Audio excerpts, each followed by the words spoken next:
आज आपको थोड़ा सा विवरण देंगे कि ये श्राद्ध क्यों निकाले जा रहे हैं।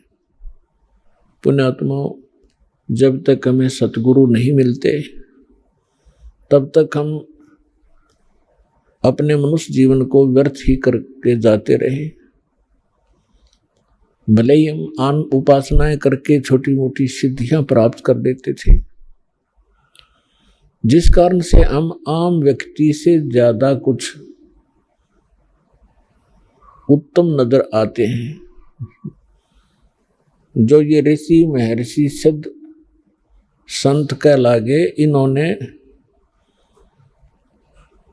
काल साधना की और उससे कुछ सिद्धियां प्राप्त कर ली, और जिस कारण से हमने इनको साधु संत और महात्मा पहुंचे हुए महापुरुष मान लिया। सिद्धि प्राप्त प्राणी ऐसा होता है जैसे आप देखते हो वर्षा के समय में बिलों से चींटियां निकलती हैं, और उन चींटियों में कुछ पंखों वाली चींटियां भी होती हैं, और वो आकाश में उड़ जाती हैं। तो अन्य चींटियों को ऐसा लगता है कि ये चींटी जो है ये तो भाई भगवान से मिल गई, ये तो आकाश में उड़ जाती है। और फिर क्या होता है, जब या तो किसी दीपक के ऊपर जल के मर जाती है वो आकाश में उड़ने वाली चींटियां, या किसी बल्ब के ट्यूब के चारों ओर चक्कर काट काट के वो पंख रहित होकर जमीन पर गिर जाती हैं, और अंत में वो चींटी की चींटी ही हो जाती है। ठीक इसी प्रकार ये ऋषि महर्षि जो काल साधना करके, हठ योग करके, जंतर मंत्र करके इन्होंने सिद्धियां प्राप्त की, और फिर ये सिद्धियां समाप्त हो जाती हैं। कुछ एक इनके उल्टे सुल्टे कार्य ये कर देते हैं, किसी को श्राप दे देते हैं, किसी को दुआ देते हैं, किसी को बद दुआ दे करके फिर ये लास्ट में जीव के जीव ही रह जाते हैं। तो सत्संग सुनने से हमें ज्ञान होता है कि कौन सी साधना करनी चाहिए, कौन सी ना करनी चाहिए।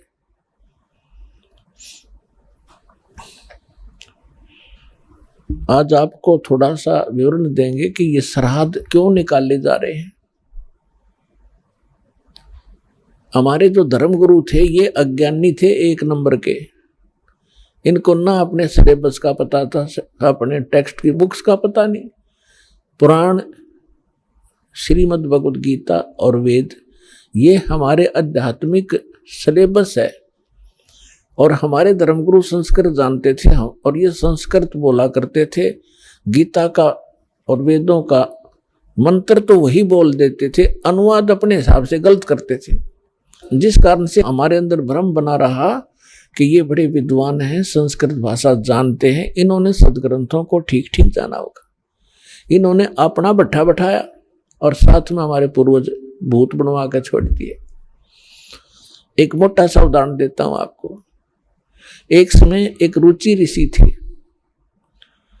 उस ब्राह्मण ने वेदों को समझा और उसके आधार से अपना जीवन प्रारंभ किया भक्ति मार्ग का। उसकी उम्र 40 वर्ष की हो गई थी। उसने विवाह नहीं किया, ब्रह्मचारी पद में रहता हुआ वेदों अनुसार अपनी साधना कर रहा था जैसा उसको ज्ञान था। 40 वर्ष की आयु जब हुई, उसके पूर्वज 4 ब्राह्मण और दिखाई दे जो मर चुके थे, मृत्यु को प्राप्त हो चुके थे। पिताजी, दादाजी और परदादाजी और फिर चौथा दादाजी। वो चारों उसको आकाश में दिखाई दी। आवाज लगाई कि बेटा रुचि, आपने विवाह क्यों नहीं किया और विवाह करके हमारे श्राद्ध निकालता? हम बहुत दुखी हो रहे हैं, आपने यू कार्य क्यों नहीं किया? तो रुचि ऋषि कहने लगा कि हे पितरमहो, वेद के अंदर इस श्राद्ध कर्म को, इस कर्म कांड को मूर्खों की साधना बताया है, फिर आप मुझे क्यों इस कर्म में लगा रहे हो? इस बात को उसके पूर्वज ऋषि, उसके पिता, दादा, परदादा, चौथा दादा, वो भी मान रहे हैं कि हाँ बेटा वेदों में ऐसा ही है जैसा आप बोल रहे हो, वेद में ऐसा ही लिखा है।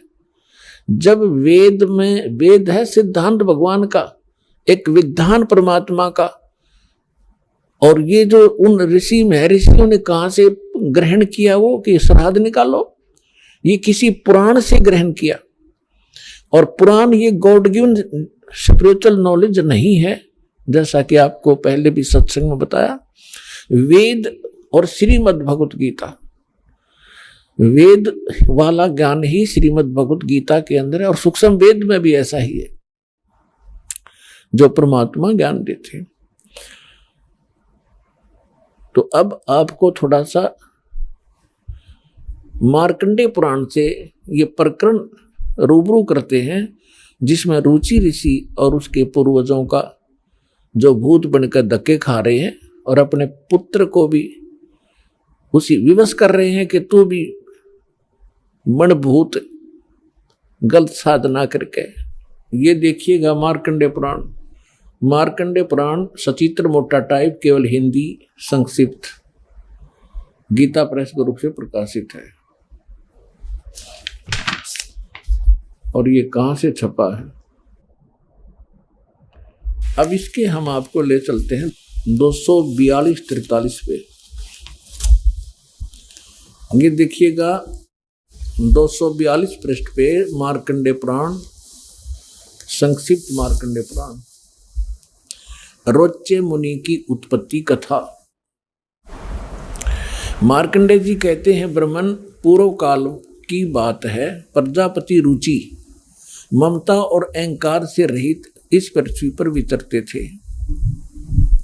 उन्हें किसी से भय नहीं था, वे बहुत कम सोते थे। उन्होंने न तो अग्नि की स्थापना की थी और न अपने लिए घर ही बना रखा था।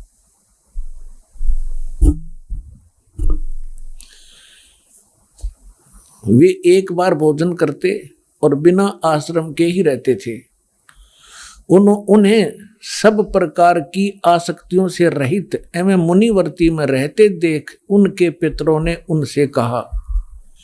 पितर बोले, बेटा ये देखो, ये भूत दिख गए इसने, ये देखो ये भूत दिखाई देंगे चारों, ये पिताजी, दादाजी और फिर दादा का पिताजी, दादा का परदादा जी, ये चारों भूत बन रहे ऋषि जी। अब ये क्या इंस्ट्रक्शन दे रहे हैं देखिएगा। पितर बोले, बेटा विवाह स्वर्ग और अपवर्ग का हेतु होने के कारण एक पुण्य में कार्य है, उसे तुमने क्यों नहीं किया? गृहस्थ पुरुष समस्त देवताओं, पितरों, ऋषियों और अतिथियों की पूजा करके पुण्य में लोगों को प्राप्त करता है। वह स्वाहा के उच्चारण से देवताओं को, श्रद्धा के शब्द से पितरों को तथा अन्नदान, बलि वैश्वदेव आदि से भूत आदि प्राणियों एवं अतिथियों को उनका भाग समर्पित करता है। बेटा हम ऐसा मानते हैं कि गृहस्थ आश्रम को स्वीकार न करने पर तुम्हें इस जीवन में क्लेश पर क्लेश उठाना पड़ेगा और मृत्यु के बाद और दूसरे जन्म में भी क्लेश ही भोगने पड़ेंगे। अब रुचि ऋषि कहता, पितृगण परिग्रह मात्र ही अत्यंत दुख एवं पाप का कारण होता है और तथा उससे मनुष्य की अधोगति होती है। यही सोचकर मैंने पहले स्त्री संग्रह नहीं किया। अब हम ज्यादा ना पढ़कर आपको अपने काम की बात पढ़ावांगे। पितर बोले, बेटा जितेंद्रिय होकर आत्मा का प्रक्षालन करना उचित ही है। तुम जिस पर चल रहे हो वह मोक्ष मार्ग है। रुचि ने पूछा, पितामहो वेद में कर्म मार्ग को, किसको? जैसे ने भी बताया था कि इन्होंने बताया था इन पितरों ने कि गृहस्थ पुरुष समस्त देवताओं, पितरों, ऋषियों और अतिथियों की पूजा करके पुण्य में लोकों को प्राप्त करता है। वह स्वाहा के उच्चारण से देवताओं को, श्रद्धा के शब्द से पितरों को अन्न दान बलि वैष्णदेव आदि से भूत और आदि प्राणियों एवं अतिथियों का उनको भाग समर्पित करता है। बेटा हम ऐसा मानते हैं, गृहस्थ आश्रम को स्वीकार ना करके तुमने जीवन में क्लेश पे क्लेश भोगने पड़ेंगे। भावार्थ है कि जो तुम ये श्राद्ध श्रुद्ध ना निकालता, ये निकाल है। अच्छा यूं क्या कह रहा है फिर? ये कह रहे हैं कि जो तू लग रहा है ना, यूं तो है मोक्ष मार्ग। अब के पूर्वज कह रहे हैं कि जो तू लग रहा है वो मोक्ष मार्ग है, और हम बताओ वो नरक मार्ग में आ जा, तू मोक्ष मार्ग न छोड़ दे।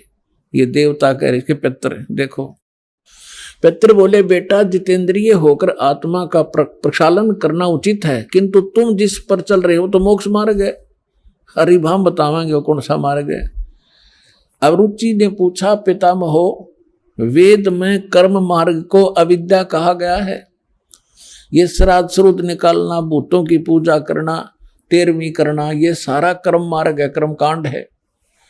वेद में कर्म मार्ग को अविद्या मूर्खों का मार्ग कहा गया है, फिर क्यों आप लोग मुझे उस मार्ग पर लगाते हैं? पितर बोले ये सत्य है कि कर्म को अविद्या ही कहा गया है, इसमें तनक भी मिथ्या नहीं। फिर क्या रह गया? अब इनकी अकल देखो, इनकी चोर ले गए इनकी अकल को, इन पितरों की, श्राद्ध निकलवाने वालों की। अब वो लड़का ठीक साधना कर रहा था अपनी वेदों के आधार से, और ये भी मानते हैं कि तू आप जो साधना करे तो मोक्ष मार्ग है। और नो क्या हमारे वाले माजा तू कुएं में गिर पितर बने। और ये कह रहा है कि रुचि कह रहा है कि ये तो दो वेद में इसको मूर्खों की पूजा बताया है, अविद्या क्या है, और खुद भी मानते हैं ये बात तो सही है, इसमें कोई मिथ्या नहीं। फिर टट्टू रह गया, थोड़ा शर रह गया। क्या रह गया? जो वेद में रिजेक्ट कर दिया कि साधना नहीं करनी चाहिए, पितर पूजा, भूत पूजा। अब कहने का भाव ये है कि इन्होंने इस रुचि को डरा धमका के, अटबट सुना के, अब जिसके पहले वाले चार दादे परदादे पिताजी दिखाई दे जा, ये तो खैर बुद्धिमान व्यक्ति था, थोड़ा बहुत इसने तो अपना तर्क दे भी दिया। और आपको कोई चार दादे दिख जाए तो जब समर्पण कर दो, बोलो जी के को हो वही कर दूंगा। तो हमने इन दादों के चक्कर में ही पड़ा नहीं। कई भक्त कहते हैं कि भाई जैसे अपने पूर्वज दिखाई दे जा, पिताजी दिखाई दे जा, और वो कहे कि मेरे श्राद्ध निकलवा दो, तो कैसे मना किया जा सकता है? पुण्यात्माओं, तर्क के साथ विवेक से चलना पड़ेगा हमने। वो तो कुएं में गिर गए, अरे वो कह काजा बेटा तू भी गिर जा इस कुएं में, बुद्धिमान तो पड़ा नहीं। बुद्धिमान का कर्तव्य बनता है कुएं में गिरे हुए व्यक्ति को भी निकालने की चेष्टा करे, कोई ऐसा साधन खोजे, उसमें रस्सा फांस दे। तब उसने कहा आप भी पकड़ दो और बाहर आ जाओ, आपकी भी जान बचाए, मुझे क्यों मरवा रहे हो पिताजी? तो बुद्धिमता इसमें होती है। अब कुएं में गिरे हुए व्यक्ति को निकालना चाहिए, ना कि भावुकता में छलांग लगा दे, दोनों मर गए फिरता है। तो इन गलत साधना करके जो भूत योनि पितृ योनि प्राप्त कर चुके हैं, उस साधना को हम नहीं करेंगे, नहीं तो हम भी उस कुएं में गिर जाएंगे। अपने आत्मा श्रीमद् भगवत गीता में क्या बताया है?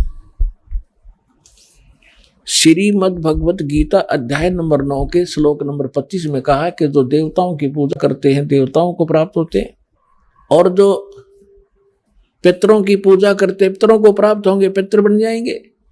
और भूतों की पूजा करने वाले भूतों को प्राप्त होंगे, वह भूतों वाले ग्रुप में चले जाएंगे भूत बन के। और गीता ज्ञानदाता कहता है मेरी भक्ति करोगे मुझे प्राप्त होगे। देखिएगा, ये श्रीमद् भगवत गीता, गीता प्रेस गोरखपुर से प्रकाशित है, जयदयाल गोविंद का इसके अनुवादक है।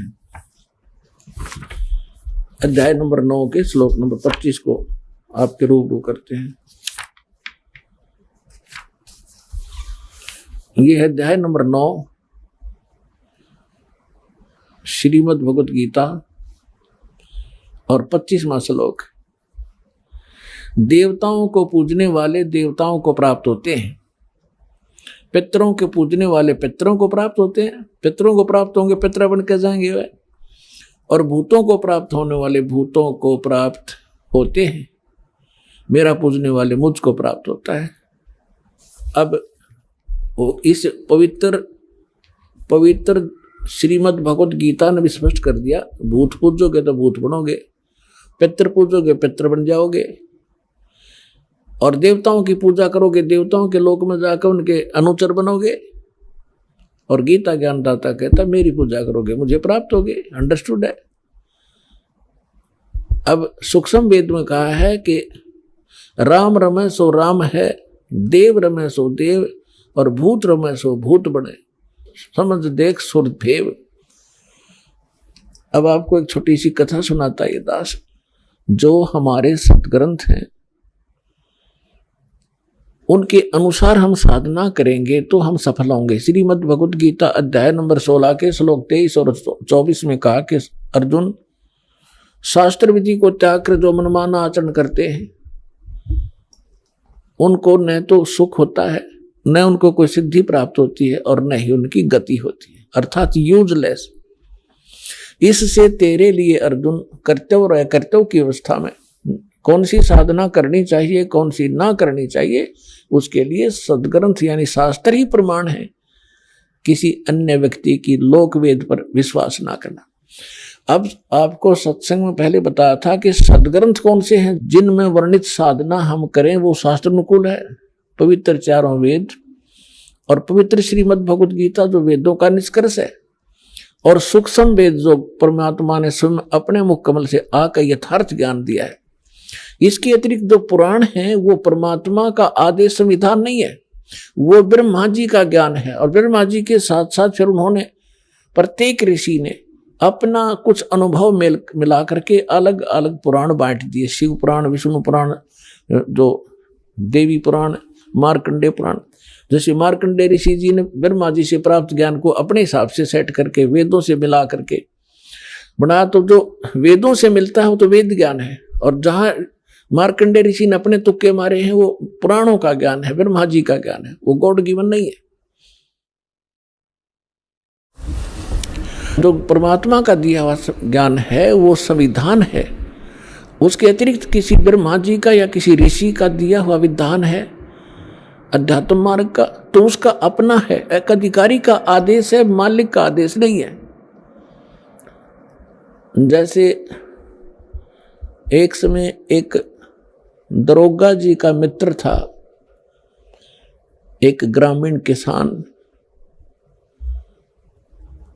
और उसने अपने मित्र दरोगा से कहा कि मेरा एक पड़ोसी है, साथ वाले मकान में रहता है एक व्यक्ति, और वो मुझे बहुत दुखी करता है, कोई समाधान बताओ। तो दरोगा जी ने कहा कि मार उसका लठ, माप देख लूंगा। अब उस व्यक्ति ने अपने मित्र दरोगा जी यानी एक अधिकारी की आज्ञा का पालन करके अपने पड़ोस वाले उस व्यक्ति के साथ झगड़ा ठान लिया और उसका लठ मार दिया। लठ मारने से उसकी मृत्यु होगी। अब उस व्यक्ति ने एक अधिकारी की आज्ञा का पालन करके राजा का विधान भंग कर दिया। राजा का विधान है कि कोई किसी की हत्या करेगा तो उसको सजाए मौत होगी। वही अधिकारी, वो एसएचओ, अपने उस मित्र को अरेस्ट करना पड़ा उसने, और हवालात में डालना पड़ा, और फिर उसको सजाए मौत होगी। तो पुण्यात्माओं, जो वेद गीता और सूक्ष्म वेद ये है विधान परमात्मा का। इसके अतिरिक्त कोई व्यक्ति विशेष या कोई ऋषि विशेष या कोई देव विशेष अपने सत्र का कोई ज्ञान आपको देता है, आदेश देता है कि ऐसा कर लो ऐसा कर लो। अगर वो वेदों में नहीं मिलता है तो वो परमात्मा का विधान खंड होगा उसकी आज्ञा पालन करने से। अब आपको थोड़ी सी झलक दिखाते हैं इन ये कहाँ से लाए श्राद्धने का ये सिस्टम। हमने अब आपको रोना आया करेगा, हमारे पूर्वजों की दुरुक्ति करवा दी इन लोगों ने, अंधों ने। एक टीचर का फर्ज बनाया अपने सिलेबस ने ढंग से जाने और फिर विद्यार्थियों को पढ़ावे। अब आपको दिखाते हैं श्री विष्णु पुराण। अपने आत्मा यही पुराणों की अगर माने तो पुराणों के अंदर भी बहुत सा ऐसा विवरण दे रखा है जो जैसे दास ने बताया था कि जैसे हमारे सदग्रंथ हैं ये एक वन है और वन के अंदर बहुत सी अच्छी जड़ी बूटियां होती हैं और जानकार व्यक्ति उन अच्छी जो आवश्यक है उन जड़ियों को निकालकर एक औषधि बना लेता है। उस वन के अंदर जंगल के अंदर ऐसी भी जड़ी बूटियां होती हैं जो हानिकारक भी होती हैं। तो जिसको ज्ञान नहीं वो हानिकारक जड़ी बूटियों को मिलाकर अगर बना देता है जुगाड़ कोई जड़ी बूटी तो वो दवाई बनाता है तो हानि करती है। तो इन्होंने वो जड़ी बूटियां सेलेक्ट कर ली जो हमारे लिए हानिकारक थी। अब हम लेंगे वो जड़ी बूटियां जो हमारे लिए लाभदायक हैं, जो वास्तविक औषधि बनती है जिससे। तो ये विष्णु पुराण है, देखिएगा ये है श्री विष्णु पुराण सचित्र हिंदी अनुवाद सहित और गीता प्रेस गोरखपुर से प्रकाशित है। इसके अनुवादक कौन है ये भी दिखा देते हैं आपको। इसके अनुवादक हैं श्री मुनीलाल गुप्त और गीता प्रेस गोरखपुर से प्रकाशित है। इसके 213 पृष्ठ पर थोड़ी सी झलक दिखाते हैं। समझदार को संकेत पर्याप्त होता है। ये तृतीय अंश और अध्याय नंबर 15 चल रहा है, 16 के आगे शुरू हो जाता। हम 15 पढ़ेंगे। हे राजन, श्राद्ध करने वाले पुरुष से विश्व देवगण पितृगण पितामह और कुटुंबजन सभी संतुष्ट रहते हैं। जो श्राद्ध करते हैं उनसे देवगण पितृगण पितामह कुटुंबीजन सभी संतुष्ट रहते हैं। आगे क्या कहा कि हे भूपाल, पितृगण का आधार चंद्रमा है और चंद्रमा का आधार योग है। इसलिए श्राद्ध में योगी जन को नियुक्त करना अति उत्तम है। हे राजन, यदि श्राद्ध भोजी एक सहस्र ब्राह्मण हो, ब्राह्मणों के सम्मुख श्राद्ध खाने के लिए आए हुए 1000 ब्राह्मणों के सम्मुख एक योगी भी हो तो वह यजमान के सहित उन सब का उद्धार कर देता है। अब इससे क्या स्पष्ट हुआ? वही श्राद्धों की महिमा बताने वाला औरव ऋषि बोल रहे हैं। औरव वो क्या बता रहा है कि श्राद्ध निकालने वाला पितरों को और पितृगण पितामह कुटुंबीजन और देवताओं को खुश करता है। फिर इसके साथ साथ फिर स्पष्ट कर दिया है कि श्राद्ध कर रहे हो। श्राद्ध का अर्थ होता है एक धार्मिक अनुष्ठान। तो उसमें यह बताया कि उस धार्मिक अनुष्ठान में यदि 1000 ब्राह्मण आ रहे हो श्राद्ध जीवने वाले, उनके सामने एक योगी आ जा उनके साथ में। अब योगी का क्या अर्थ है? गीता अध्याय नंबर 2 के श्लोक नंबर 53 में कहा कि अर्जुन, जिस समय तेरी बुद्धि भिन्न भिन्न प्रकार के वचनों से विचलित ना होकर हटकर एक तत्व परमात्म तत्व ज्ञान के ऊपर आश्रित हो जाएगी, तब तो तू योग को प्राप्त होगा, तू भगत बनेगा, योगी बनेगा। तो अब यही भी बताया है कि योगी वो होता है जो पूर्ण परमात्मा के ज्ञान से परिचित हो, अटल ज्ञान रखता हो, सत साधना कर रहा हो। उसको भोजन कराने से कहते हैं उन पितरों का भी उद्धार हो जा, 1000 ब्राह्मणों का उद्धार हो जा जो पेट भरते फिर रहे हैं, जिनको ज्ञान कति नहीं, और यजमान का भी उद्धार हो। तो पुण्यात्माओं, दास ने आपको सबसे पहले योगी बनाया है।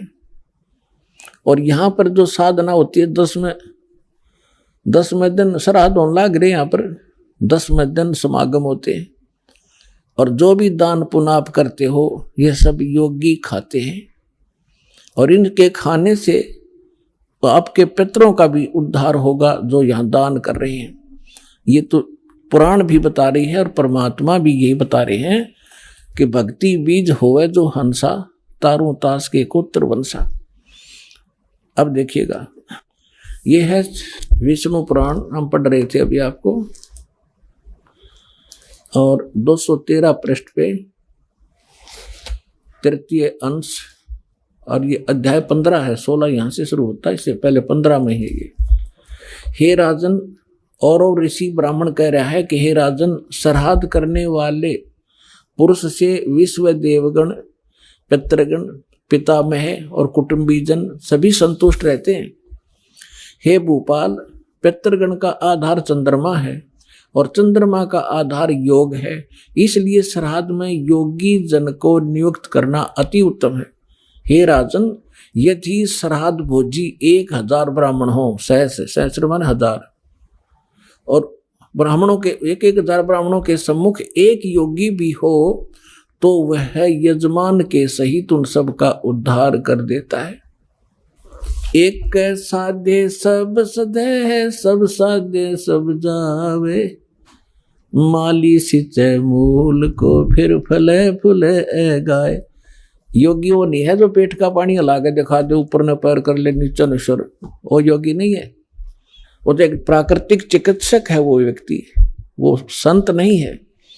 योग का अर्थ होता है परमात्मा से मिलने का, योग करने का तरीका। योगी माने भक्त, साधक। तो अब आपको क्या सिद्ध हुआ कि हमारे सदग्रंथ वेद हैं, वेद अनुसार साधना करने से हमें हमारी शास्त्र अनुकूल साधना बनती है। और वेद और गीता दोनों एक ही हैं। और परमेश्वर ने जो ज्ञान दिया वो आपको सुबह सुना ही दिया था। रे भोली सी दुनिया, सतगुरु बिन कैसे सरिया। रे भोली सी दुनिया, सतगुरु बिन कैसे सरिया। अपने लला के बाल उतरवावे देख के चीना लग जइया, एक बकरी का बच्चा लेके उसका गला कटैया। रे भोली सी दुनिया, सतगुरु बिन कैसे सरिया। फिर काचा पाका भोजन बना के और माता धोकने गईया, और उस माता ऊपर कुत्ता मुत्ता, ओ क्यों ना मर गईया। रे भोली सी दुनिया, सतगुरु बिन कैसे सरिया। जीवित बाप के लट्ठम लट्ठा, जीवित बाप के लट्ठम लट्ठा, और मुए गंग पुचैया। जब आवे आसोज का महीना, फिर कौआ बाप बनैया। रे भोली सी दुनिया, सतगुरु बिन कैसे सरिया। और उन्हीं से प्राप्त ज्ञान को गरीबदास साहब जी कहते हैं कि प्रेत सला पर जा बिराजे पितरों पिंड भराई, और बहुर श्राद्ध खान को आए फिर काग भय कलमाही। नर से तीतु पशुआ की जय गद्दा बैल बनाई, ये 56 भोग कहा मन बोरे, कित कुर्डी चरडे जाई। फिर क्या बताते हैं, जय सतगुरु की संगत करते ये सकल कर्म कट जाई, अमरपुरी पर आसन होते जहां धूप ना छाई। यदि तुम सतगुरु की शरण में आ जाते, ये सारे फंड छूट जाते, ना श्राद्ध निकालने, ना पितर बनना, ना भूत बनना, और सतलोक चले जाते।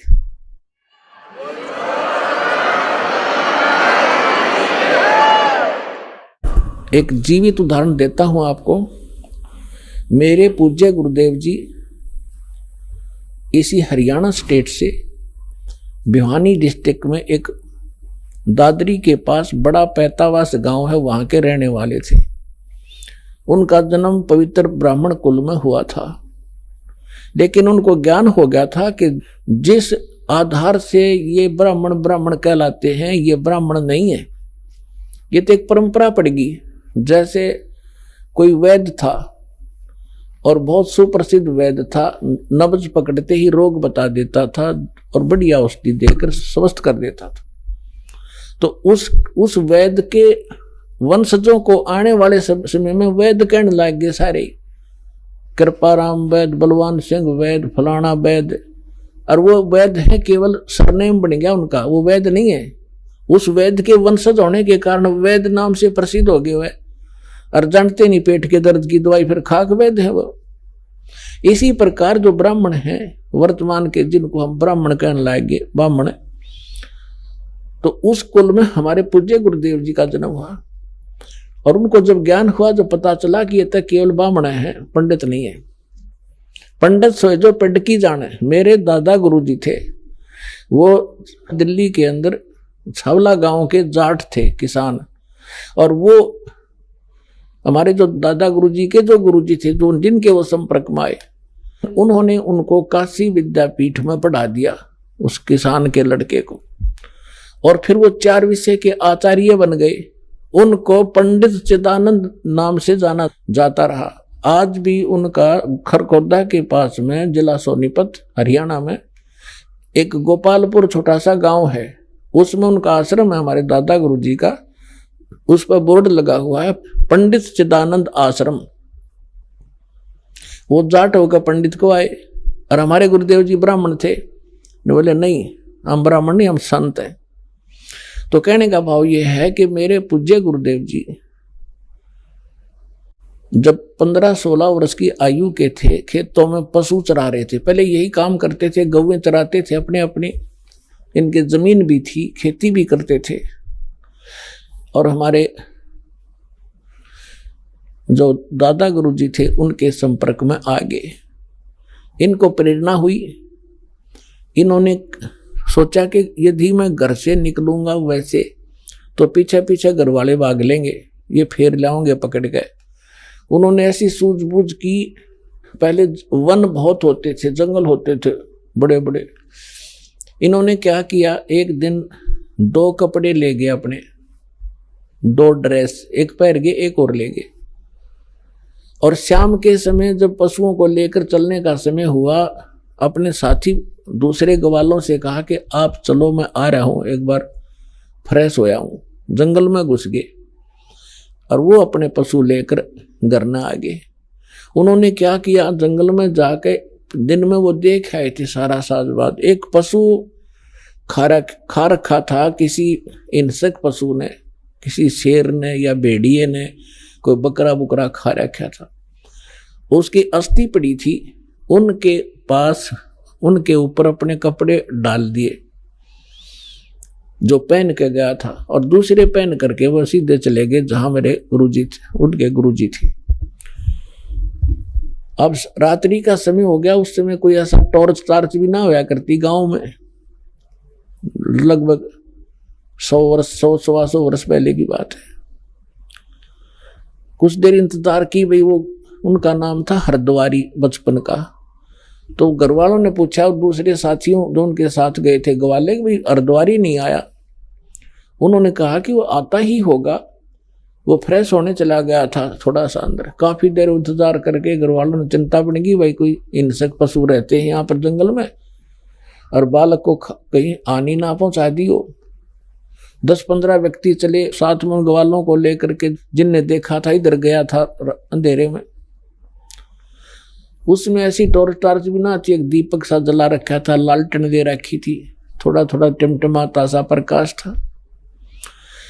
ढूंढते ढूंढते खोजते खोजते अंदर गए, देखा तो वहां कपड़े पड़े, अस्थि पड़ी। एकदम अंधे हो गए। कहने लगे भाई बच्चा तो खा लिया, हो तो ये पड़ा भाई। फटाफट उसको उठाया, कपड़ों में बांधा, लाकर अर्थी बनाकर सुबेरे सुबेरे फूक दिया।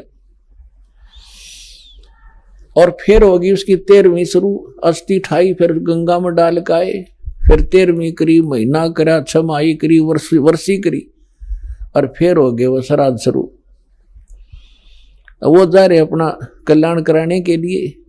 जब उनका सतलोक गमन का समय हुआ, मेरे पूज्य गुरुदेव जी मुख्य तौर पर पंजाब में रहा करते थे। पंजाब में एक तलवंडी भाई नाम का छोटा सा कस्बा है, फिरोजपुर जिले में,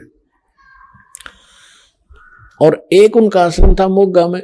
तो तलवंडी में भी आश्रम था। अधिकतर वो तलवंडी रहा करते थे, वहां के सेवादार ज्यादा थे। तो तलवंडी भाई वो रहा करते थे। दास को दीक्षा देने का आदेश वो दे चुके थे 1994 में। 1996 में वो अपने गांव में आए।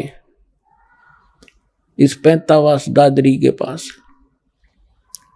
हमें पता चला कि गुरुजी यहाँ आए हुए हरियाणा में, उनके साथ हमारे ही शिष्य, उनके बच्चे 2 सेवा में रहा करते थे। उनका संदेशा पहुंचा, गुरुजी आ चुके हैं। तो दास भी चला गया, उस समय गांव गांव में सत्संग किया करते थे। जब हम वहां पहुंचे, प्रणाम किया गुरुदेव को, उसमें सारा गांव देखने आया कि वो व्यक्ति तो जीव है जिसने हमारे मान रहे थे। सारा गांव देखने आया। वो गए थे लगभग 100 वर्ष के बाद। जाते ही बता दिया कि ये मेरे चाचा का घर था, ये हमारा घर था, हम इतने भाई इतनी बहन। तब उनको यकीन हुआ सचमुच तो वही हरिद्वारी है। सारी पीढ़ी बता दी। तो जब दास वहां पहुंचा तो एक 92 वर्ष की 92 ईयर ओल्ड उनकी भाभी बैठी थी। ऐसे बात चलती रही। मैंने उनसे पूछा कि जब हमारे गुरुजी घर त्याग कर चले गए थे तो आपने पीछे से कैसा महसूस किया? यहां नहीं थे, आपने मृत मान रखा था।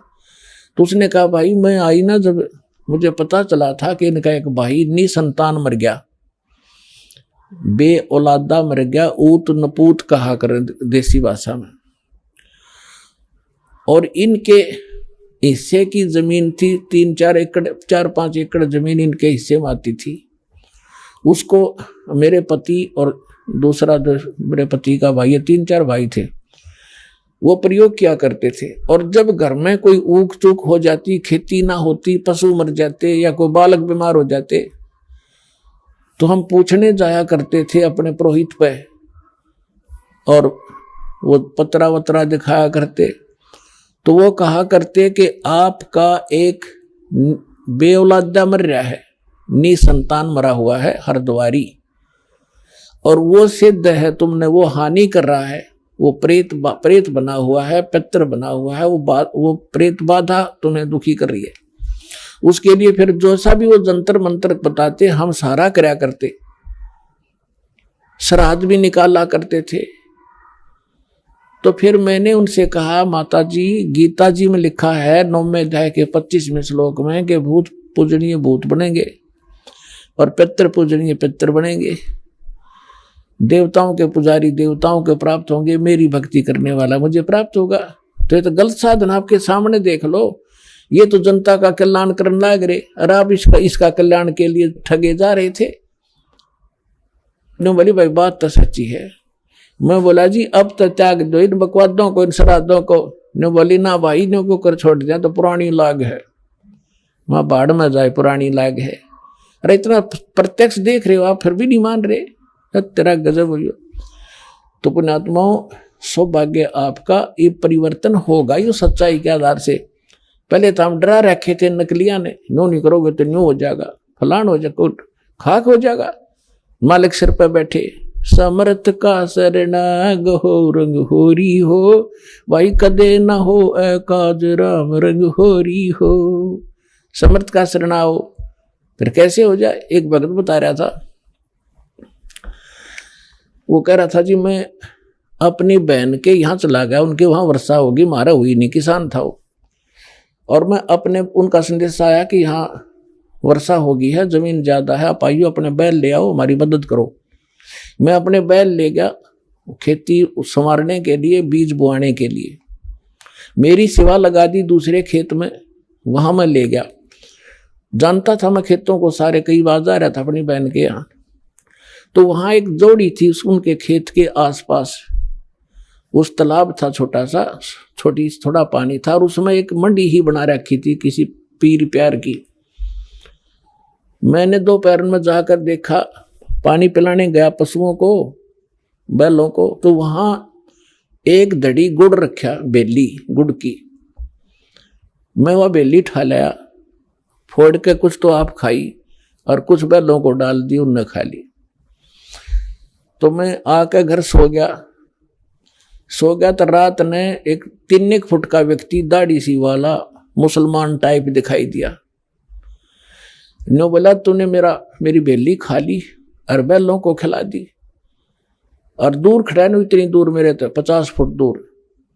नो कह तू तगड़े की शरण में था, ना तन्ना मारू और तेरे दोनों बैलों को मारना था मैंने। तो तगड़े की शरण में है, यानी समर्थ की शरण में है, मैं तेरा कुछ बिगाड़ नहीं सका। मैंने सारे अपनी कोशिश कर ली।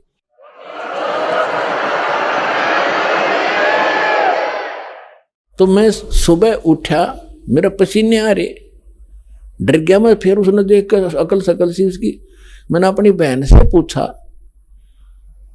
कि मैंने ऐसे ऐसे एक बेली रखी थी गुड़, आप खा लिया, कुछ बैलों को खिला दिया, और मुझे ऐसे ऐसे कितनी उम्र साइज का एक व्यक्ति दिखा मुसलमान जैसा, यू के है। तो उसकी बहन बोली, रे भाई तू बच क्यों कर गया, उसने तो गढ़े चेटक कर रखे हैं, जब उसका किसी ने इतना भी कोई सामान उठा लिया ने उसको मारे, और उसके पशुओं में इतनी हानि कर दिया था, हाहाकार मचा देता, तुम बचा क्यों करे।